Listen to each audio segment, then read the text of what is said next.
Eclesiastes, capítulo 9, versículo 7 ao 10. Diz assim: Vós, pois, come com alegria o teu pão e bebe com o coração o teu vinho, pois a Deus se agrada das tuas obras. Em todo tempo sejam alvas as tuas vestes, e nunca falte o óleo sobre a tua cabeça. Goza a vida com a mulher que amas, todos os dias da tua vida, os quais Deus te deu debaixo do sol, todos os dias da tua vaidade, porque esta é a tua porção nesta vida, e do teu trabalho que tu fizeste debaixo do sol. Tudo quanto te vier a mão para fazer, faze-o conforme as tuas forças, porque na sepultura para onde tu vais, não há obra, nem indústria, nem ciência, nem sabedoria. Amém? Mateus e Júlio, eu quero deixar para vocês uma meditação nesse texto. Depois eu posso até passar para vocês o esboço desse sermão. Amém? Tem uma palavra de Deus para vocês nesta manhã. O livro de Eclesiastes muitas vezes fala sobre a transitoriedade da vida, mas o autor, especialmente no capítulo 9, Salomão, nos dá um manual de como desfrutar o presente que Deus nos dá, especialmente no casamento. O casamento é uma das bênçãos que Deus deixou para o homem e para a mulher. O casamento é uma porção de compromisso, nunca se esqueçam disso, que Deus deixou para ambos desfrutarem juntos. E é exatamente sobre isso que eu quero extrair desse texto algumas coisas importantes que eu vejo aqui. O compromisso do casamento. O versículo 9 diz assim: Goza a vida com a mulher que amas, o compromisso da alegria juntos. Não há alegria separada. A Deus não tem que procurar só alegrar-se. A Júlia não tem que procurar só alegrar-se e entristecer uma Deus. A alegria de vocês deve ser a ordem, né? A alegria na prática do casamento, na alegria de vocês. Não é um conselho, apenas um conselho. É uma exortação. Deus aprova que vocês sejam felizes juntos. Alegria significa felicidade. Sejam felizes juntos.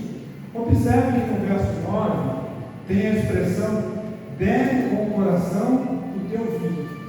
A gente não bebe com o coração, a gente bebe com a boca. Mas o autor diz: bebe com o coração. Por que ele fala isso? Porque a alegria está no coração. As atitudes, primeiro ela nasce no coração.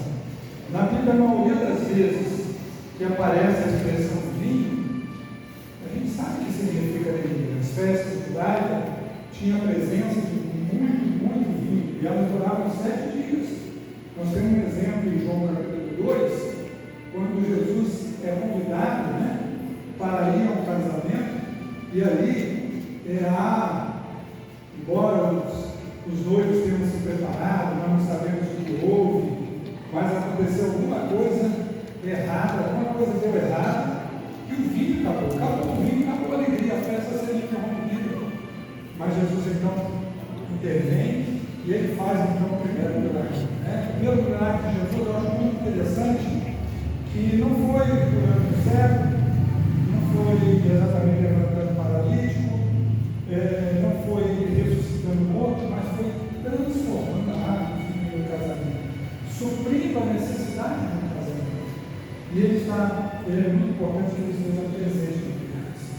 Sem Jesus não tem alegria. Sem Deus não tem alegria. A alegria deve ser diária. O mesmo texto, no versículo 9, diz: todos os dias da tua vida. Então ela é diária. O casamento não é para ser feliz apenas na luz de guerra, mas é na rotina, é na verdade, na vocação da vida, no transcorrer da vida, tornando os dias simples, tornando os dias especiais, os dias mais leves e, acima de tudo, dias inesquecíveis, dias que vocês têm o prazer de lembrar nos momentos juntos que vocês não estão passando. A porção do esforço, também nós vemos isso. O amor conjugal é a recompensa que Deus dá para o trabalho do esforço diário, trabalho juntos. Vocês precisam desfrutar da alegria juntos. Nunca se esqueça disso. Amém? O verso 8 nos diz assim: sejam alvas suas roupas e nunca falte óleo sobre a sua cabeça. Compromisso aqui é com a manutenção da pureza e a defesa. Manutenção, ou seja, manter a pureza e a defesa. Vestes brancas, pureza da alegria, representa a aliança do casamento limpo, longe da traição, da amargura, longe da mentira. É um compromisso com a santidade no casamento de vocês. O óleo sobre a cabeça simboliza a presença do Espírito Santo e a celebração de uma vida de unção, alegria, sem a falta de carinho e de cuidado diário, cuidado mútuo diário. Deus cuida de vocês e vocês, cada um, cuida do outro. Amém? O que vocês vão precisar fazer para a manutenção da pureza e a defesa do casamento? É muito interessante essa parte aqui, porque muitas pessoas acham que Deus abençoa apenas ser a Bíblia em casa, aberta, Salmo 23, Salmo 91, mas não é bem assim. Nós temos um exemplo claro aqui na Bíblia acerca da arca do Senhor.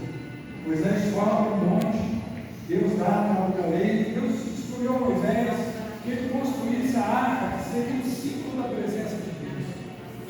Dentro daquela arca, eles colocaram lá, três coisas: colocaram uma travessa do mar, colocaram a vara de Arão e as tábuas da lei. E aonde Israel ia, levava a arca, e aí Israel vencia as batalhas. Mas não foi sempre assim. Não foi sempre assim.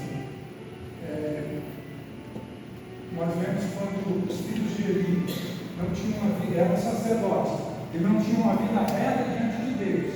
Israel sai da batalha e leva a arca, mas nem por isso Deus deu vitória para eles. Por quê? Porque havia pecado. Havia pecado, e os filhos de Eli foram mortos. Israel teve mais de 300 homens que foram mortos, perdeu a batalha, e os filisteus levaram a arca, pensando que levando a arca lá com a arraial deles, eles iriam vencer todas as batalhas. E foram 7 meses de total destruição. Então ele resolveu: não, só tem isso aqui e vai resolver. Então é muito importante isso. Quero falar isso para vocês.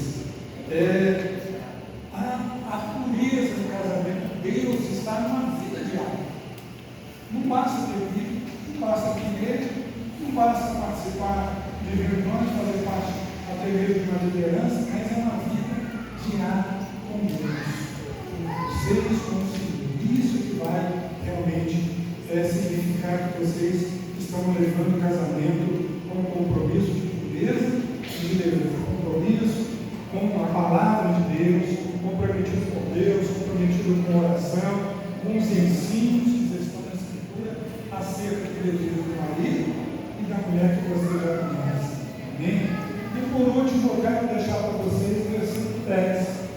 Tudo quanto te vier a mão para fazer, faz conforme a tua força. É esforço. Quero dizer para vocês que não é fácil. Nós estamos fazendo aconselhamento, não terminamos. Vamos terminar com vocês depois de casar. E nós temos que passar isso para vocês também. Tem que haver um esforço. Sábado que vem, daqui a 2 semanas, sábado, daqui a 15 dias, os próximos 15 dias, nós vamos estar completando 45 anos de casado. Foi difícil nós chegarmos até agora, mas Deus, como Senhor, lutando com esforço, nós temos que chegar e vocês também conseguem chegar. Amém? 14 de março de 2026. Casamento da Júlia, neta da irmã Teresa. Saímos do civil, agora o religioso.